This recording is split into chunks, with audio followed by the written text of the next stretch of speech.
A flight attendant slapped a black woman CEO right on her private jet. 5 minutes later, she fired his entire team. The bluish-white reading lights cast a thin mist across the seats, holding the first-class cabin in breathless suspension, like a cold room just before the door seals shut. Every sound was muffled, the steady hum of the APU, the soft click of seatbelt buckles, champagne bubbles fading like snow. In the aisle, Jenna Williams stood tall, her metal watch snapping against her wrist with a dry tick. Her voice sliced through the air. "Sorry, sweetheart, this isn't welfare seating. First class is for people who can actually afford it."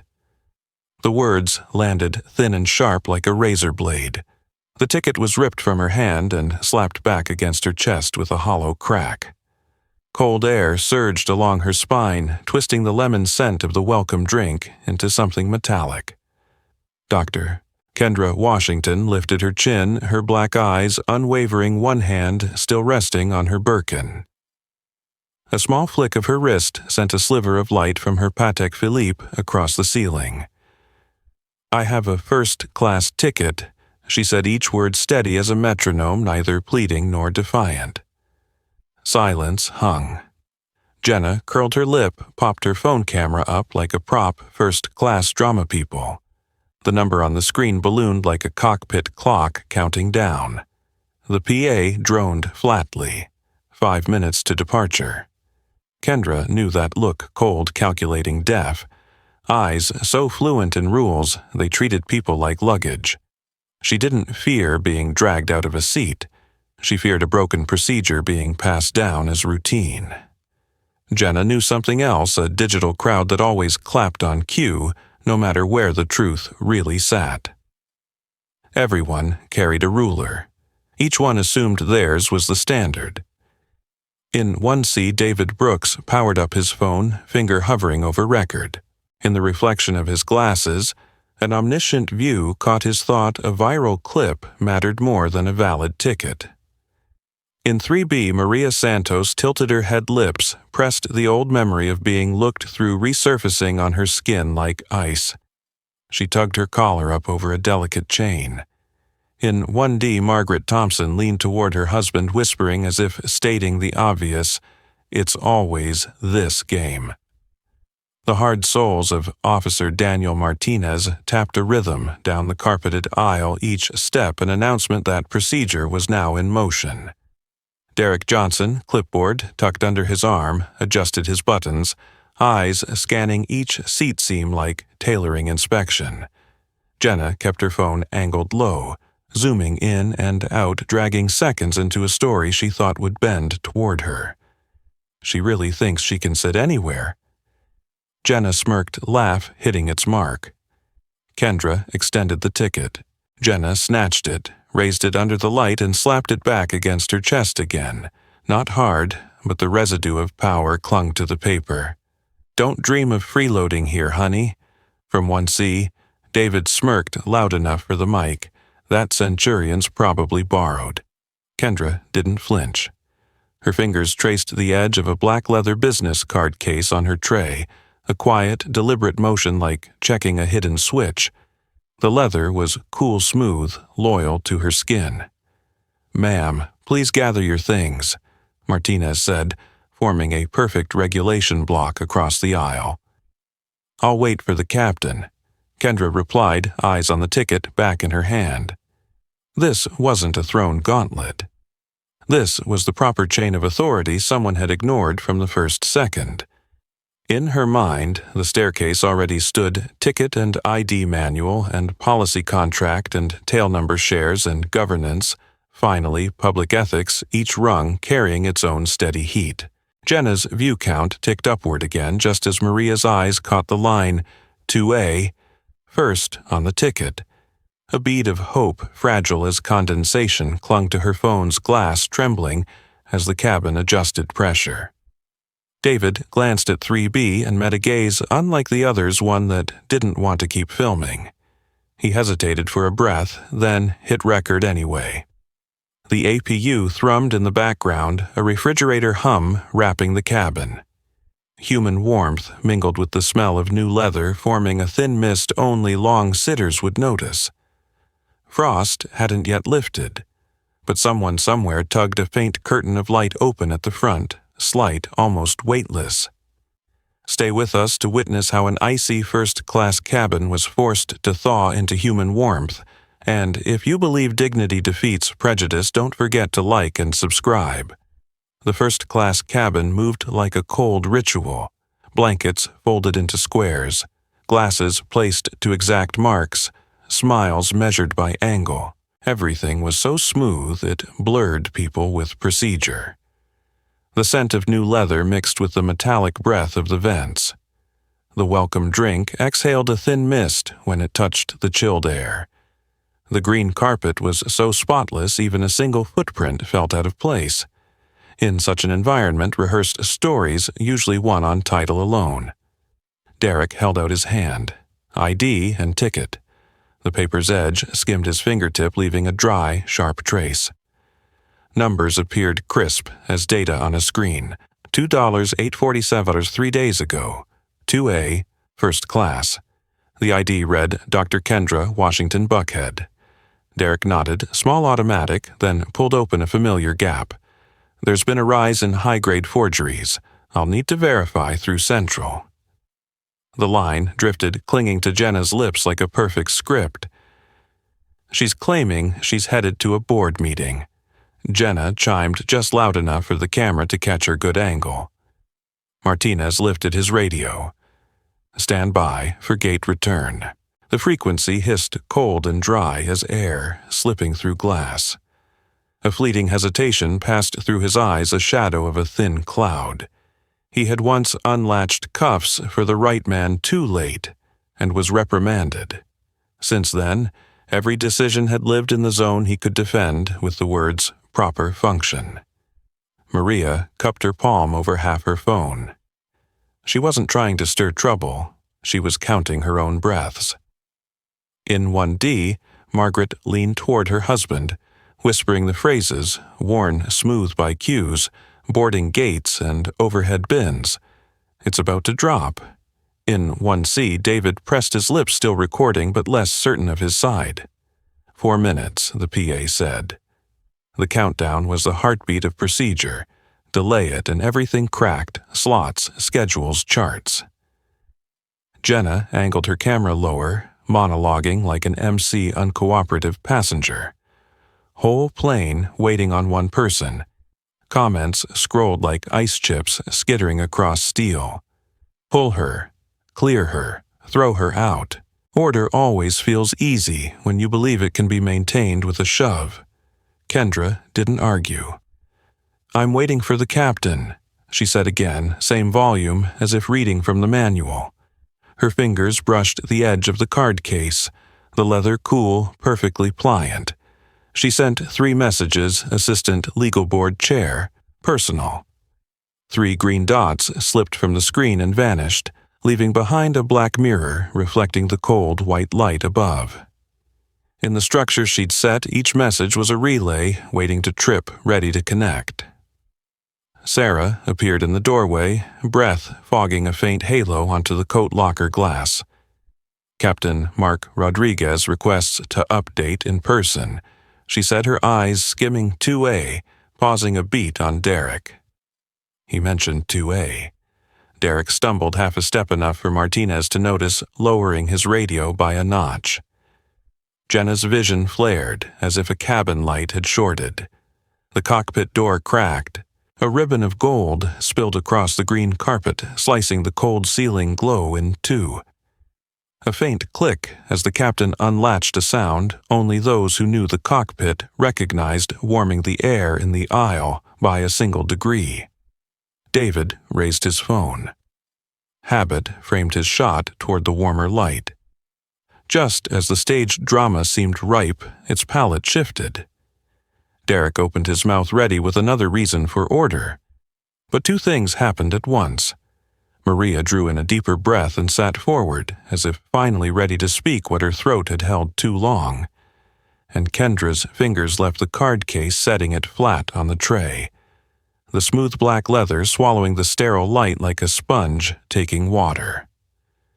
"Invite the captain to the cabin," Kendra said calmly, one final time, not as a dare but as the first brick laid squarely in place.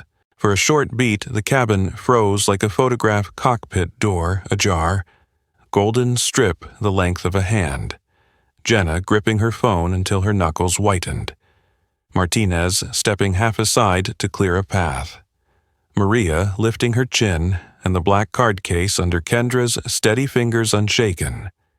Frost had not melted, but it cracked, and warmth, faint though it was, had found its way in. Captain Mark Rodriguez stepped out. The golden light from the cockpit spilled fully across his shoulders, warming the green carpet like a narrow sunbeam slipping through an airplane window. He paused for one full beat of silence. His eyes changed. "Everyone step away from 2A, he said, his voice low but landing squarely on every neck in the cabin. Martinez lowered his radio. Derek forgot to breathe. Jenna blinked hard, her grip whitening the bones of her hand around her phone. Kendra lifted her card case, laid one card flat on the tray, her finger resting on it as if to pin down the air. No wasted motion. "If you're about to make an irreversible decision," she said evenly, "look at this first." The captain leaned down. The reading light caught the edge of embossed gold. "Washington Aerospace Industries, Dr. Kendra. Washington, Chief Executive Officer and Founder, Primary Contractor, Commercial Aviation Division." A faint swallow rippled through the rows like frost cracking. Maria stared before she could cover her mouth. David zoomed in all the way, but the letters quivered in frame because his hand had lost its steady rhythm. "N8 Sanvaranway," Kendra said, opening an app. "This aircraft, status leased from Washington Aerospace, value $2.3 million per year, term 7 years renewable." The captain looked up, his eyes flashing with a chain of old memos, contracts, meetings, supplier lists. He dialed a direct line, gave his employee code, requested immediate verification. A warm click, then a clear voice confirmed Dr. Washington is CEO and founder en route to Atlanta for a quarterly aviation partners meeting. The question hung any issues. Captain, as if addressed to a room where everyone heard but no one answered. Jenna snapped out of livestream, but its cold trace clung to the galley metal.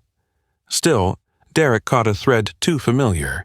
The passenger refused to comply when asked to move. Kendra tilted her head, opened a PDF, slid the screen with her fingertip. "Passenger Service Manual Section 12.4. She read, steady and neutral. "When documents are in doubt, crew must verify through official channels before issuing allegations tied to federal ID or fraud." No one spoke. The air tightened like a seatbelt strap. She flicked to another screen. Social media policy, updated 6 months ago, prohibits interactive live streams with passenger identities without prior consent. Jenna dropped her gaze. Her own warped face still lingered on the black mirror of her shut screen. She swallowed the rest. David lowered his phone to chest-height lens facing safe emptiness. Maria sat upright. In the last 12 minutes, Kendra said, pulling up an analysis, total views across nodes exceeded 2,000. Your hashtags are trending here and in 2 other cities. Washington Aerospace stock is climbing 2.3%. Your parent company's stock is down 2.1%. Each number fell onto the tray like warm drops, silent but melting. Dr. Washington, the captain, said, straightening his spine on behalf of Skylink, "I apologize for what has just occurred." He wasn't performing. The warmth in his voice was real, but not enough to thaw the whole block of ice. "Apology isn't enough," Kendra replied, soft as placing a warm cloth on a fevered brow. Because what froze this cabin wasn't one sentence. It was habit. Rodriguez nodded. He knew the urgency of an aircraft: either fix the exact fault or drift off runway. "What does Dr. Washington want us to do now?" he asked. The word "now" carried the weight of a live switch. Kendra laid down another card. Heavier stock, softer corners. The print subdued less gold. Meridian Investment. Group Managing Partner Transportation Sector Specialist Meridian holds 12.7% of Consolidated Airways International, she said, the parent company of Skylink. Third largest shareholder. No loudspeaker needed. The warmth of those words reached all the way to the galley. Martinez narrowed his eyes as if a draft had slipped under his collar. Derek clenched his clipboard. The plastic creaked. David unconsciously muted his phone. Maria tightened her grip on the seat edge, then let go. "Connect Regional Director," the captain said. Sarah had already dialed. The line clicked into a shortened hold. Robert Morrison speaking came a voice accustomed to reports that could shake whole networks. "The issue?" Kendra lifted her gaze, her black eyes steady. "You'll hear it from the closest source," she said. The captain switched to speaker. Kendra recounted. No exaggeration, no adornment. Only the actions as they happened. The ticket slapped against her chest livestream without consent. Fraud accusation before a verification demand to remove a passenger from her own leased corporate aircraft. The space felt like a sealed glass boardroom, curtains drawn every hand flat on the table. "We apologize," Morrison said quickly, but the words didn't slide. They hit the cold surface and stayed. "What does Dr. Washington expect us to do?" He asked the right question. 3 immediate actions, Kendra said. Terminate the instigator of discrimination and policy violation. A single name flared in every mind. Suspend and retrain the manager who escalated outside procedure. Derek swallowed. And issue a public apology acknowledging the discriminatory nature of the incident. In 1D, Margaret blinked and turned away. Done within 1 hour, Morrison said. Without hesitation. As if the document was already drafted, waiting for blanks to fill. The cabin warmed by a 1/4 degree. The rest, Kendra continued, is systemic. She opened a short note.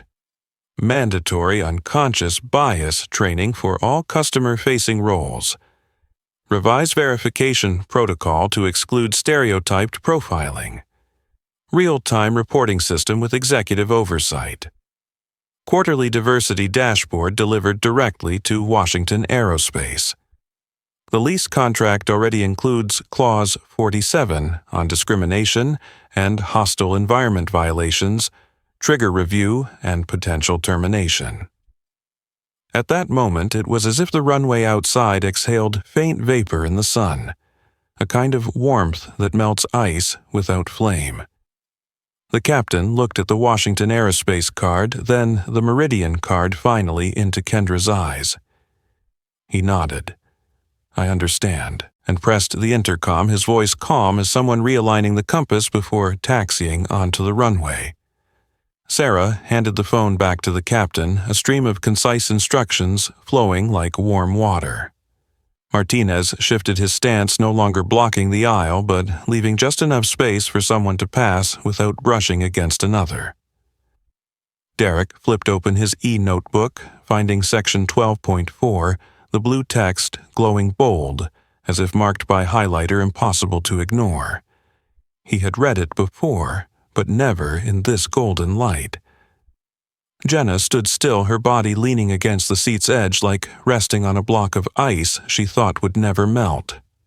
"I was only doing my job," she said the word short, like a breath cut off. No one argued. This wasn't personal. The room was adjusting its temperature. Dr. Washington Morrison's voice returned over the speaker, urgent but clear. "A systemic reform framework will be sent within 48 hours. But right now, I want to know what else you require for this flight." Kendra sat upright, hand on the tray card case shut, with a soft click like a note falling exactly in place. "Let the passengers know what happened and what will change from now on," she said. "The people here don't need a speech, they need a proper explanation." The captain nodded, pressed the PA. "Ladies and gentlemen," he said, voice unforced, "what you just witnessed is unacceptable. We apologize to Dr. Washington and to all of you. Our process failed." The whir of David's phone camera lowered. Maria lifted her head. Margaret slowly nodded, as if admitting she'd tugged the wrong thread. Effective immediately, the captain continued. "We are implementing a revised verification process. Every passenger intervention will include supervisory oversight and mandatory record. Interactive live streams with passengers are prohibited without consent. A passenger protection hotline will operate 24/7. Sarah had already placed a small sticker on the bulkhead near the galley door, soft blue background, white hotline number, the glue still carrying its fresh scent. Warmth you could touch. Marcus stepped out from the galley, handing Kendra a tablet. A module glowed on the screen. Bias recognition, 15 minutes, with scenario questions, de-escalation, steps, neutral phrasing. "The crew has completed the first module," he said quietly but firmly, as if reporting a standard mission. Kendra scrolled through, nodded, in the right direction. There was a brief silence, during which people rearranged furniture inside themselves. David turned his camera on his own face, speaking softly. "I filmed the wrong part of this story." No one had asked him to. He said it because he wanted the room's temperature to match the one he believed in. Maria added gently, "I saw the 2A ticket the moment she boarded." Her voice no longer trembled. "We lease Skylink 67 aircraft," Kendra told Morrison, as if confirming a technical condition with someone fluent in that language. "That's 34.2% of your capacity. We maintain another 23. An expansion package worth $1.2 billion is under negotiation. These numbers aren't threats. They mean decent, reliable systems are profitable too." Morrison answered quickly, as if entering minutes that would live in many folders. "We understand." The captain turned to Kendra. "May we close the door now?" he asked, not hurried, but with the rhythm one only has after placing everything exactly where it belongs. Kendra smiled for the first time since boarding. The smile was small, but it warmed the air in front of her. "Yes," she said. "But let me tell them one thing." She rose slightly, just enough for her voice to carry through the cabin without moving further. "What just happened is not only my story," she said. "It belongs to anyone who has ever been measured with the wrong ruler. From now on, if someone looks at you as luggage, you'll have a place to call. And if you witness it, speak the words you've been holding back." She didn't ask for much. The sentence was long enough to keep short enough to remember. When she sat down, the soft thud of the door sealing sounded like a pillow dropped into its rightful spot. The seatbelt sign pinged a single clear note. The aircraft began its slow crawl to the runway, its body trembling lightly like someone easing out of a fever. On the bulkhead, the blue hotline sticker stood still, new and uncomplaining. The black card case rested in Kendra's pocket, its leather absorbing the sterile white light.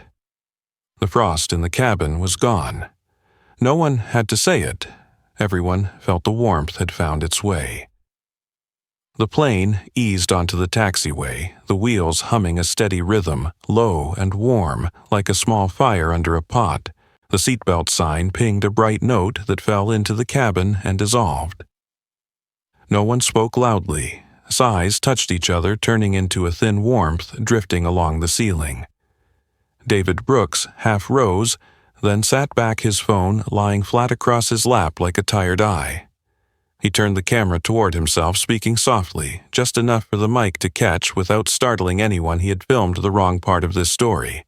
He had spoken too quickly before, letting his eyes do their work. No one demanded the confession, but the cabin heard it. Maria Santos nodded faintly. her hand resting on the seat edge fingernail, tapping the smooth leather with a tiny click like a beat. "I saw the 2A ticket as soon as she boarded," she said, this time her voice steady.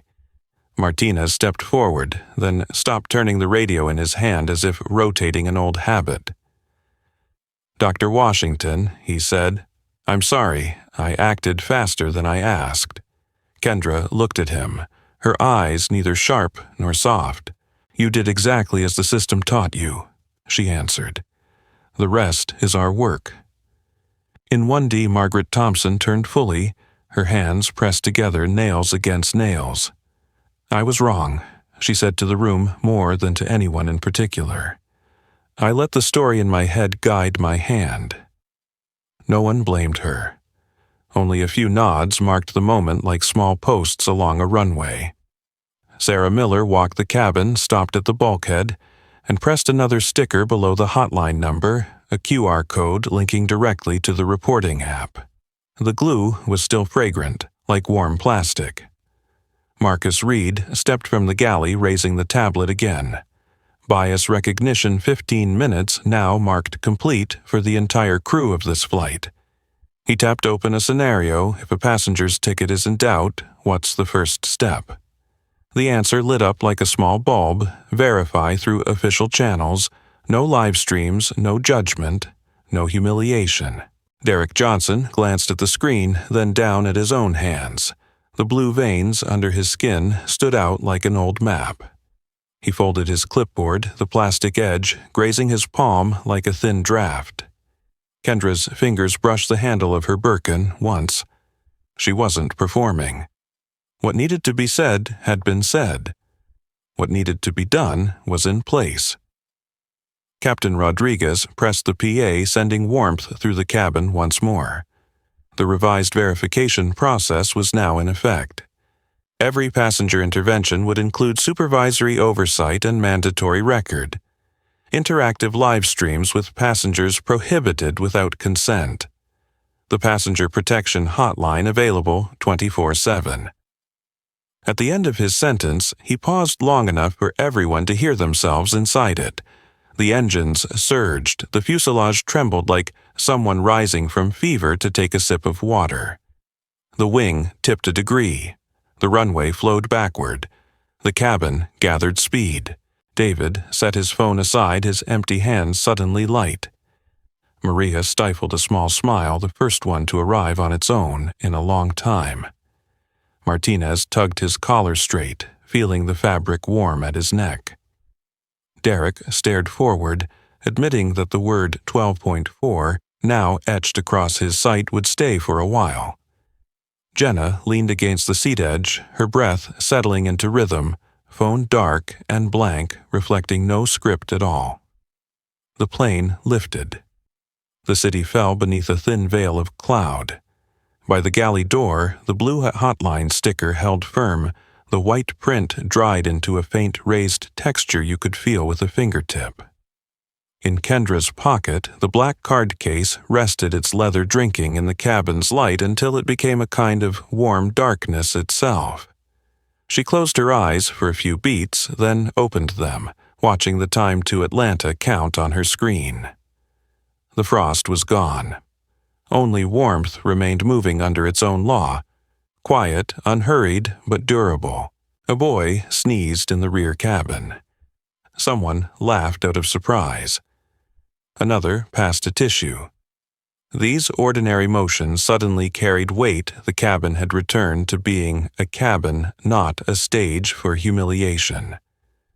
Kendra laid her finger on her thigh, syncing with the engine's pulse. She didn't need a mirror to know her brows had lowered half a notch. The rest, the clauses, the dashboards, the trainings would carry forward like a line just oiled, ready to run. 6 months passed like a long winter, drawing back. Each week another layer of frost thinning away. An internal Skylink report glowed on the boardroom screen. Discrimination-related complaints down 73% network-wide. The new reporting app processed over 1,200 cases, 94% resolved within 24 hours, thanks to executive oversight channels. The numbers didn't speak loudly, but they warmed the rooms. On another slide, the contract with Washington Aerospace expanded by 340 million, small annotation beneath trust pays dividends. David Brooks became a familiar face in internal training sessions. His first video edited to cut away the easy seconds turned into a mandatory example. Being a witness isn't just holding up a phone, it's examining your own assumptions, David said, leaving the silences intact between sentences. People learned most from those silences. Daniel Martinez was appointed head of a new division, Passenger Advocacy Security. He signed an MOU with a civil rights group, his pen landing on paper so firmly it sounded like a note struck clean. The de-escalation and bias recognition program rolled out for security. Drills at boarding gates opened with a new first question. Is there anything I haven't seen yet that I should verify first? Each time the question echoed, you could feel the room warm by 1 degree. Maria Santos, the woman from 3B, did something she never imagined, left her insurance job, and launched a diversity consultancy for aviation. Her Spanish-language live stream that day, her hands still trembling at the start, sparked conversations across Latin America. Within 90 days, 3 international carriers updated procedures based on her recommendations. She kept a strange ritual. Before each session, she held an old paper ticket reading aloud her seat number as a private reminder to keep her eyes in the right place. Margaret Thompson accepted an invitation to the Passenger Advisory Council. She sat at a round table, listening more than speaking, each comment beginning with, "I used to think," and then, "Now, I think." One afternoon, she pressed a new hotline sticker onto the side of a check-in counter, smoothing it carefully so the adhesive hugged the plastic slow, like brushing her grandchild's hair. Jenna Williams drifted for months through odd jobs. She raged alone, tired alone, and finally clicked enroll on a community college DEI certificate program. In a small local TV interview, she said a sentence she never thought she would: "Dr. Washington could have destroyed me." Instead, she chose to fix the system. And that lesson fixed me. She wasn't cleared back to the skies right away, but she changed how she looked at every line she stood in. The Dignity and Transit Foundation opened its modest office on a tree-lined street. In its first year, it handled 847 cases. 91% achieved policy change or restitution. Inside a glass meeting room at the Aviation Authority's staff read a draft of new industry standards, many sections directly citing the framework born of Incident SK Guelph 47. Flight schools added a slim module to pilot crew and security training, the Washington Protocol. Its core switches were simple: verify first, ban the lens first, center the person first. One crisp autumn morning, at a small Midwest airport, a new hire pressed a hotline sticker onto a check-in kiosk. The glue smelled faintly of plastic, his finger smoothing once, then again, to keep the paper from peeling when rushed hands passed. Beside him, a young mother laid her paper ticket on the machine, the other arm cradling her drowsy child. The employee stepped back half a pace and asked the question Martinez had taught his team. "Is there anything I haven't seen yet that I should verify first?" She smiled, said no. The printer released a boarding pass, warm and dry, its ink mingling with the scent of freshly washed wool. Elsewhere, a glass conference room displayed a D&I dashboard, green bars inching higher. Somewhere else, a flight crew completed the 15-minute module marked "Done Then," traded a harmless joke.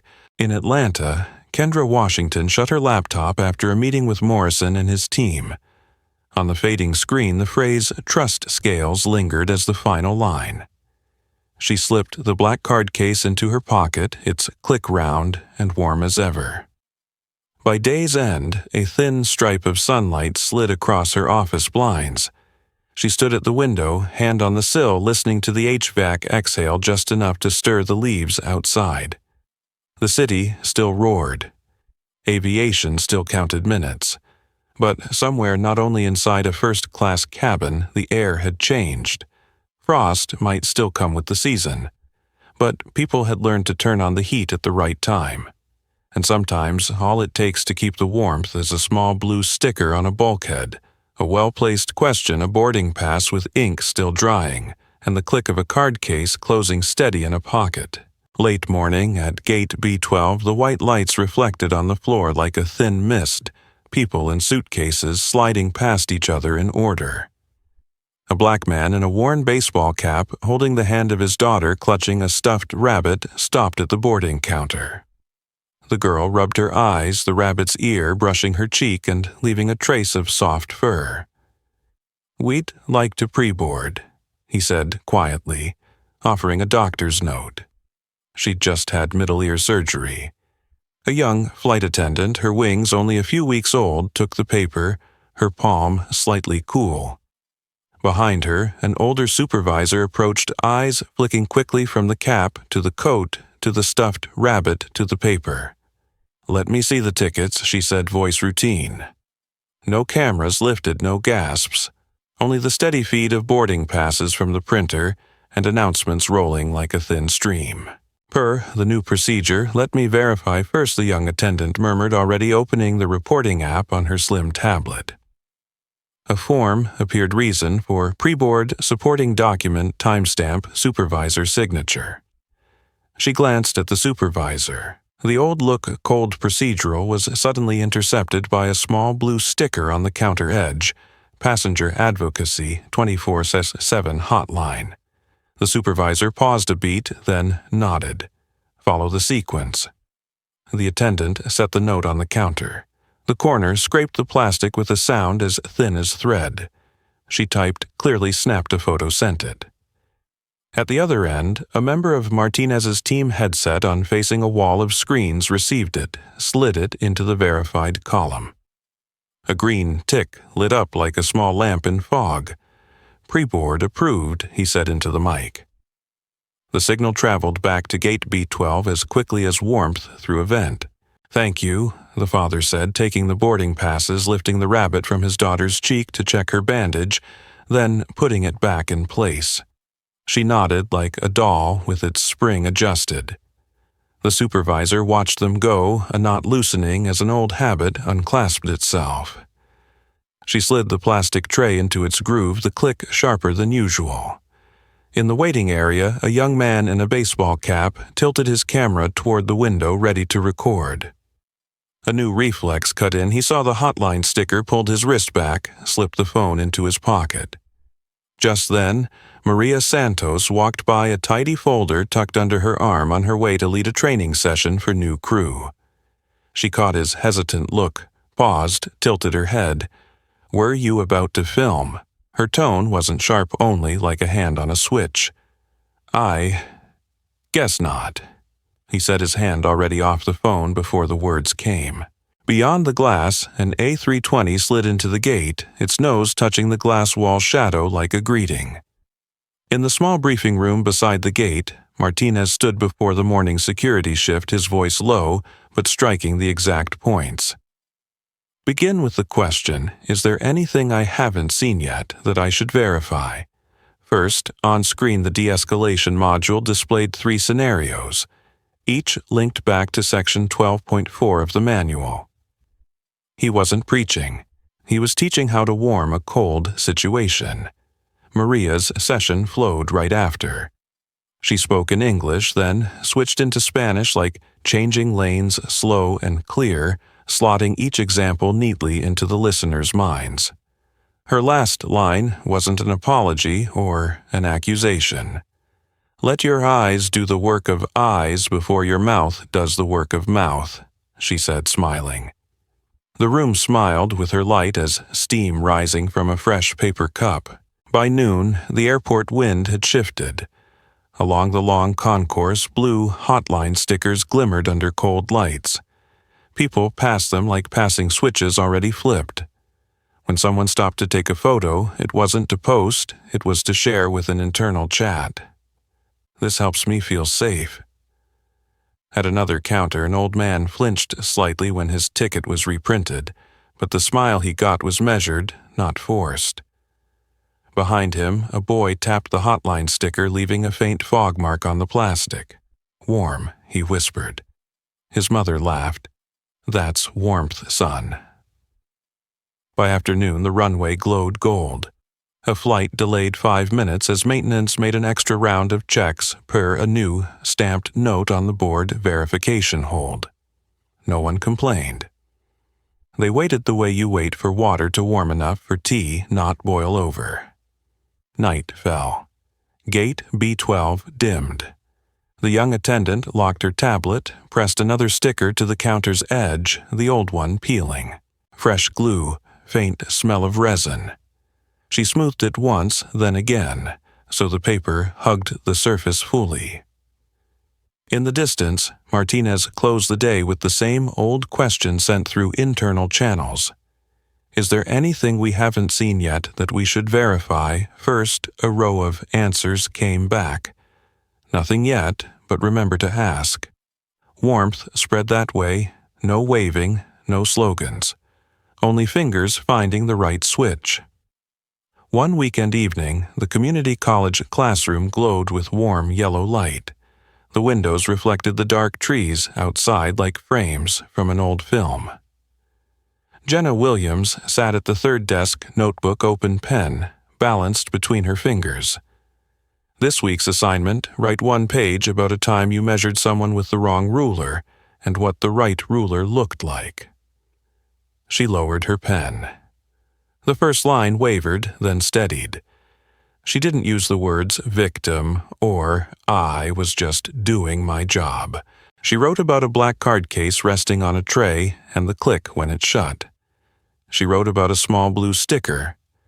She wrote about hot and cold. The instructor walked past, glanced over her shoulder for a moment, and said nothing. On the wall, a DEI program poster hung slightly askew. A classmate stood up, pushed the chair aside, and straightened it, pressing the tape firm to the paint. The scrape of the chair sounded like smoothing out a wrinkle. Elsewhere, David Brooks entered a glass-walled meeting room at Skylink, plugged a USB drive into the projector. The light in the room shifted from cold white to warm amber as the screen rose across half the wall.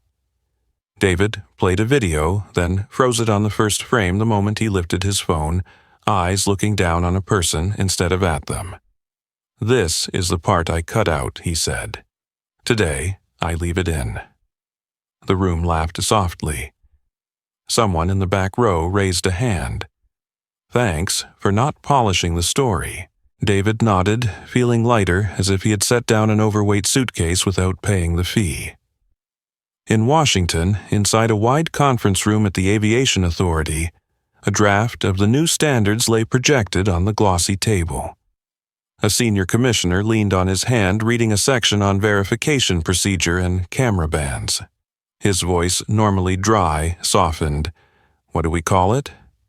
Someone answered without hesitation, the Washington Protocol. A pen tapped the wood once, like locking a door latch.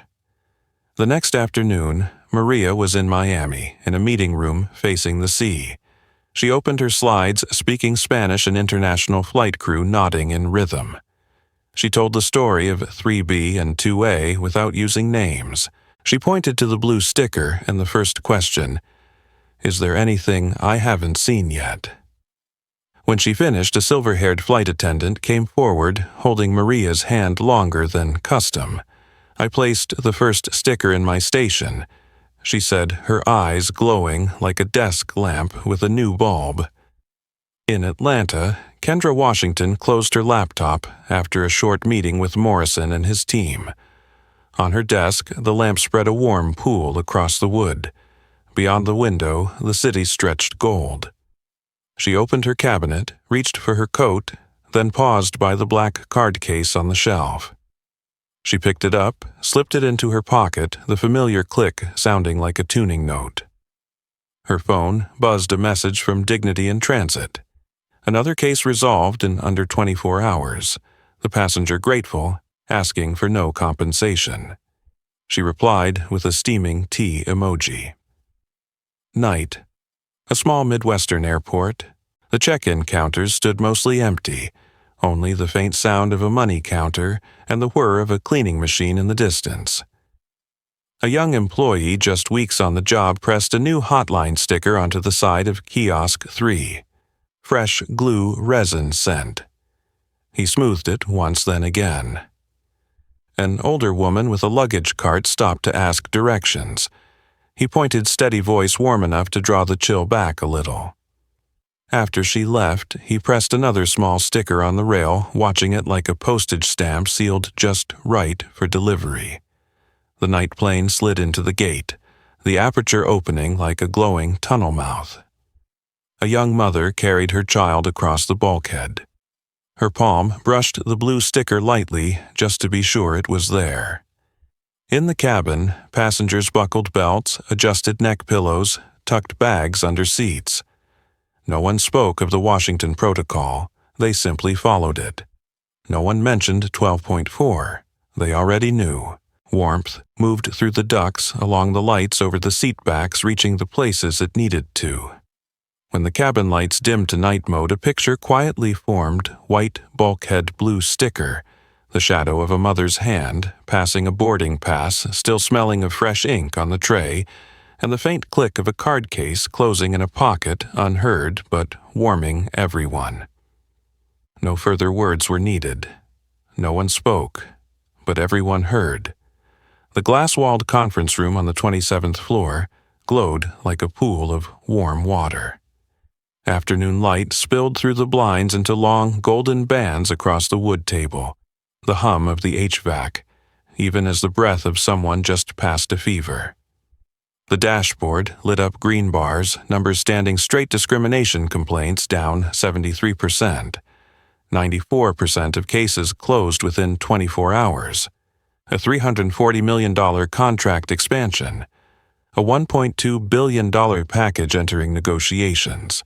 No applause. But the air changed temperature. Kendra Washington stood at the head of the table, her hand resting on a cup of hot tea. Steam rose into the light and broke into fine specks. She spoke little. Her voice, steady claws, 47 now, lived in the system, no longer idle on paper. Verification procedures had taken shape at the gates. The hotline carried the scent of fresh glue. Meridian's representative beside her opened a short report. The reputation risk column dimmed, the trust column rose evenly. At the far end, a lawyer penciled a margin note, governance aligned with operations machinery oiled enough. On screen, a small frame opened Robert Morrison. His room lit by hard white light papers stacked high, his tone still urgent but less sharp. He reported implementation mandatory bias modules, verification hold checklists, quarterly D&I dashboards. A public apology posted and pinned on the homepage. An internal letter admitting we measured with the wrong ruler. Kendra nodded. "Keep that phrase," she said. "Don't soften it." During discussion, an older board member leaned back, asking the question many had thought but not voiced: should we hold or pull back? Many eyes turned to Kendra. She set down her cup, its sound thin and warm. "Hold," she said. "Not for forgiveness, because change is yielding returns, and if we withdraw, the lesson goes cold."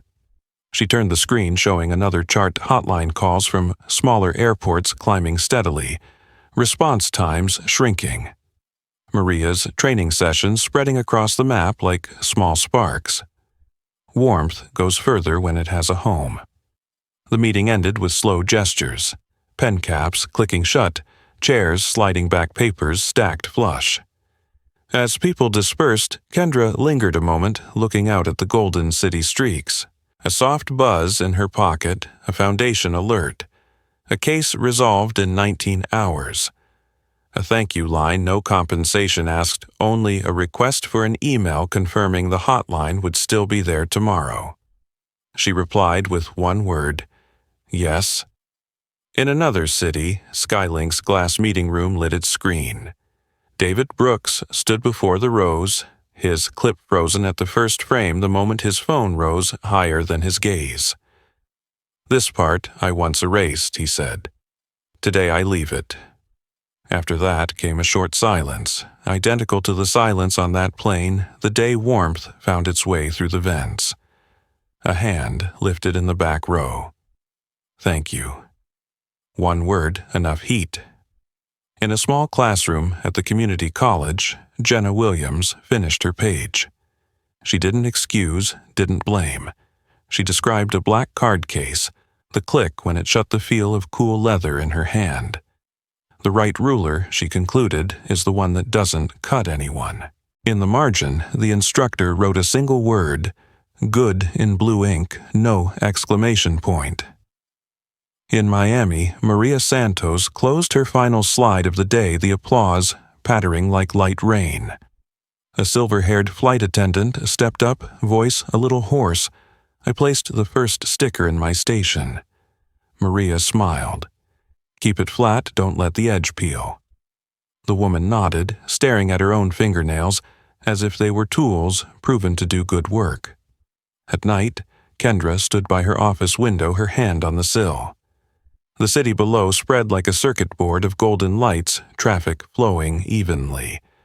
She opened the cabinet, reached for her coat, then paused to slip the card case into her pocket. The click was small but clean, like pressing submit on a form sent to the right place.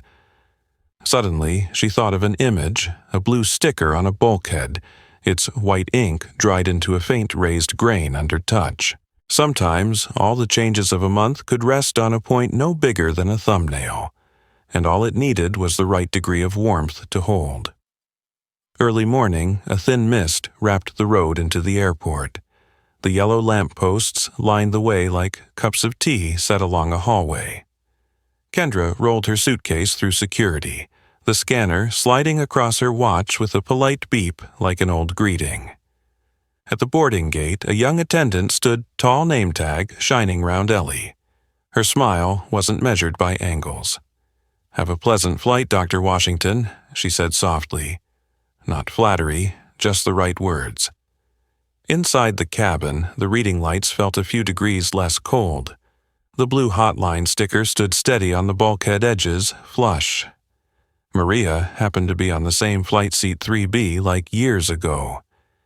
She tilted her head toward Kendra, her smile reaching the corners of her eyes. It seemed in this cabin people had learned to say more by saying less. Kendra slid her Birkin into place, pulled the seatbelt tight, and heard the click fall neatly into place. A middle-aged man rushed in, Leta flustered, holding his wife's boarding pass by mistake. A flight attendant stepped up, steam still rising from the coffee in her left hand. "Let me verify this for you," she said, opening the verification section on her tablet. No one glared, no sighs, no need to mention 12.4. It ran quiet like current in the walls. 2 minutes later, the correct pass appeared. The man gave an awkward apology and no one was bothered. The air just warmed by one small notch. Captain Rodriguez passed through the cabin, pausing a moment at 2A. No words needed. He nodded. Kendra smiled.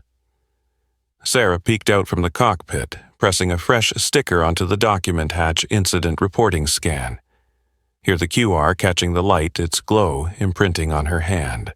Fresh glue scent. She smoothed it once, then again, the same gesture as that day, but calmer now.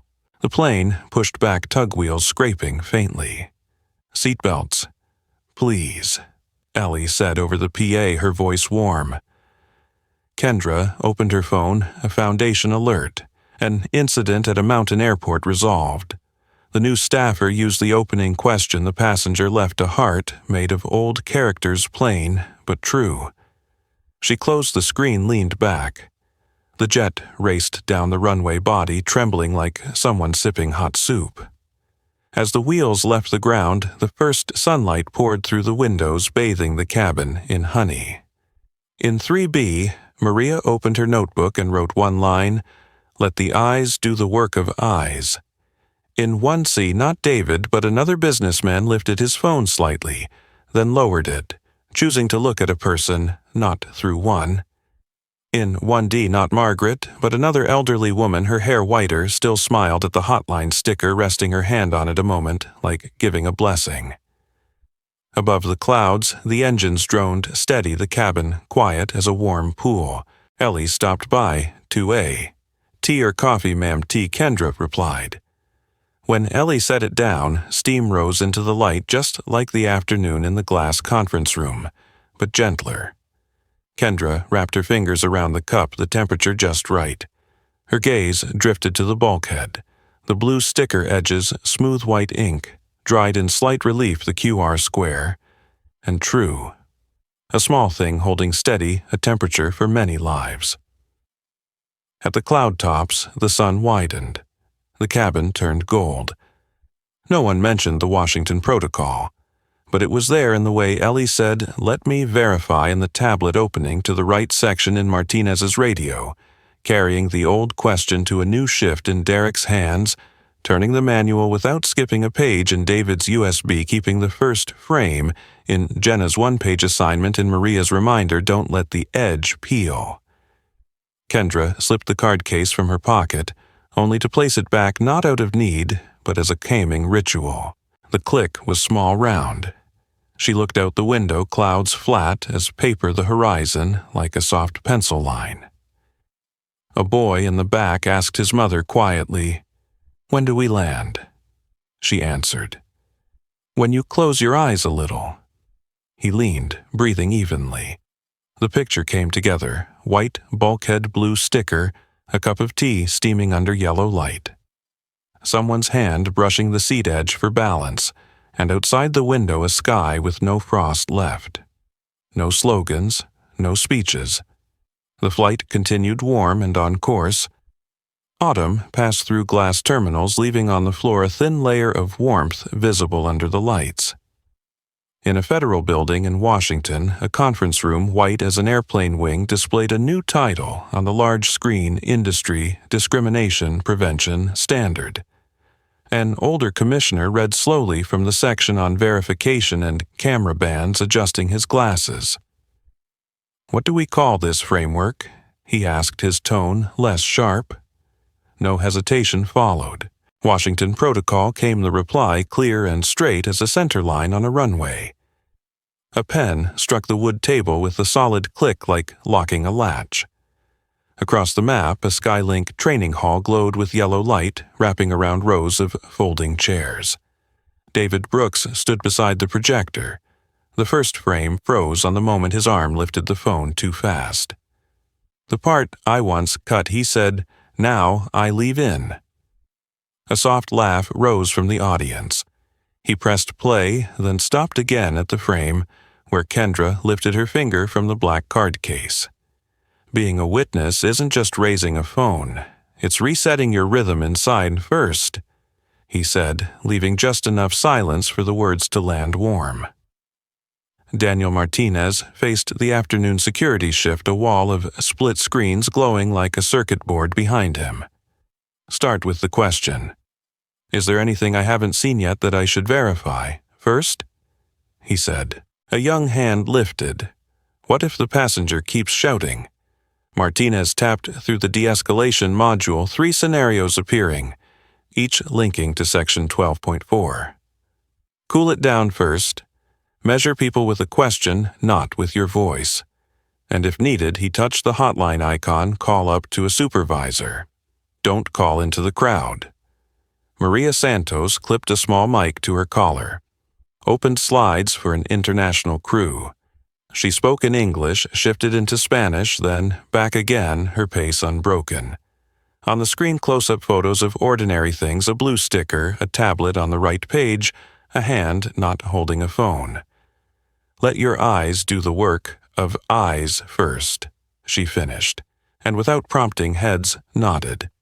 Jenna Williams ended her DEI class, shut off the lights, then walked into the small office of the Dignity and Transit Foundation.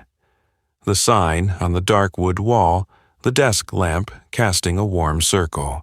She sat for the evening hotline shift headset on a browser open with simple entry fields. The phone buzzed. An elderly man's voice. "They told me."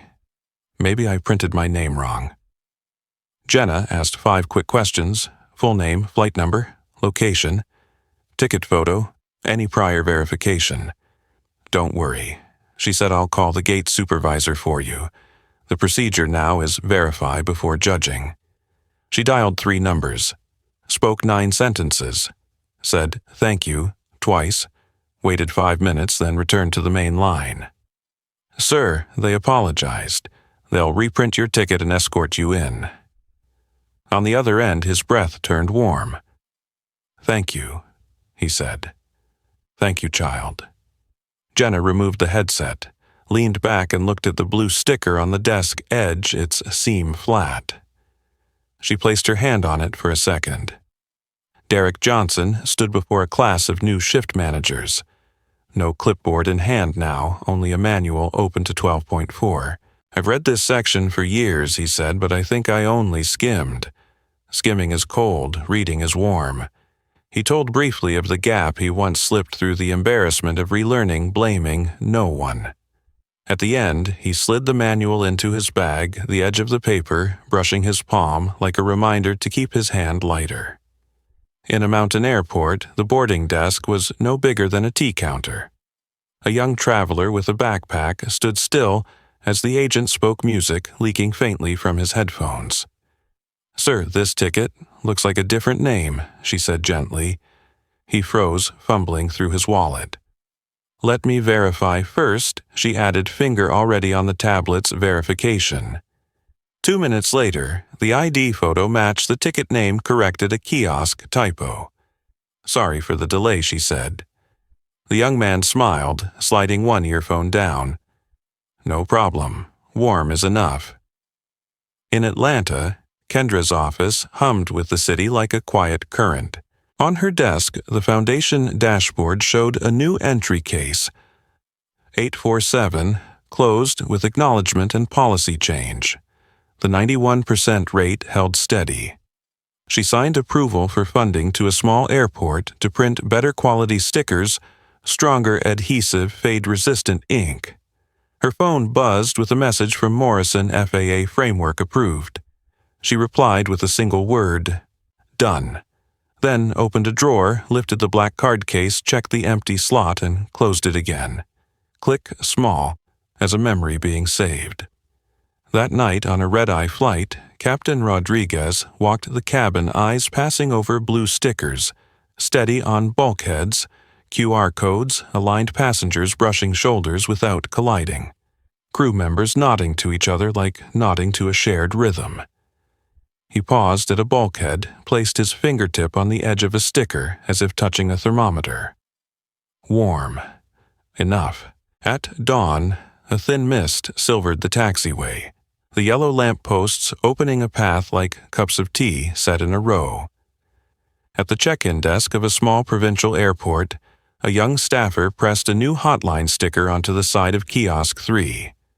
The glue smelled faintly of resin. He smoothed it once, then again, the edge sealing flat against the plastic. Beside him, a pregnant woman, hair tied, hastily asked, "Can I board early?" The staffer turned his tablet.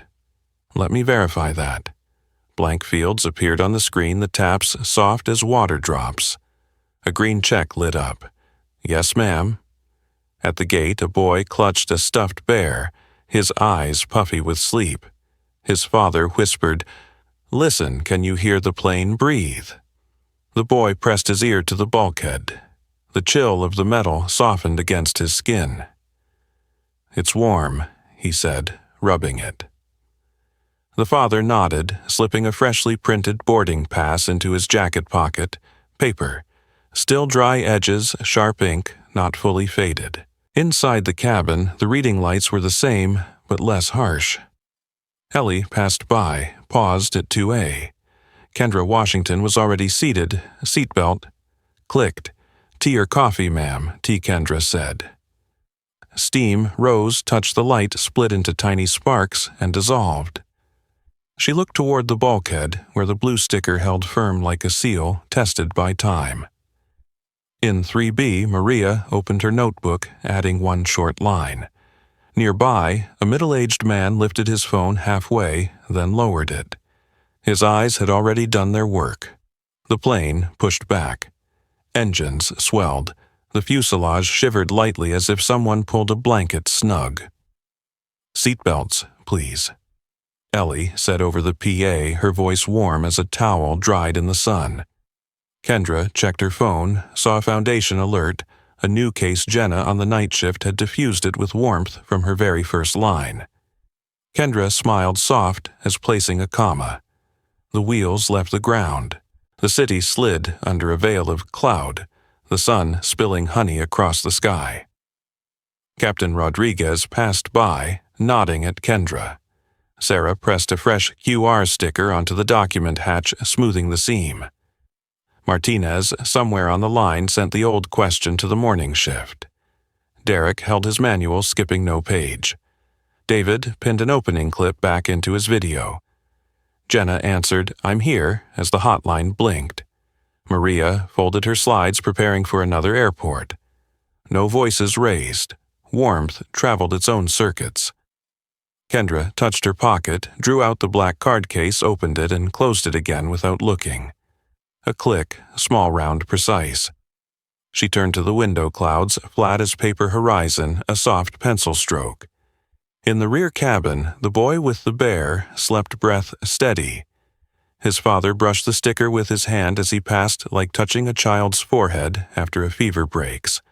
The flight leveled off. The cabin glowed gold. A picture formed, simple white, bulkhead, blue sticker. A cup of tea steaming in yellow light. A boarding pass, still crisp, poking from a pocket.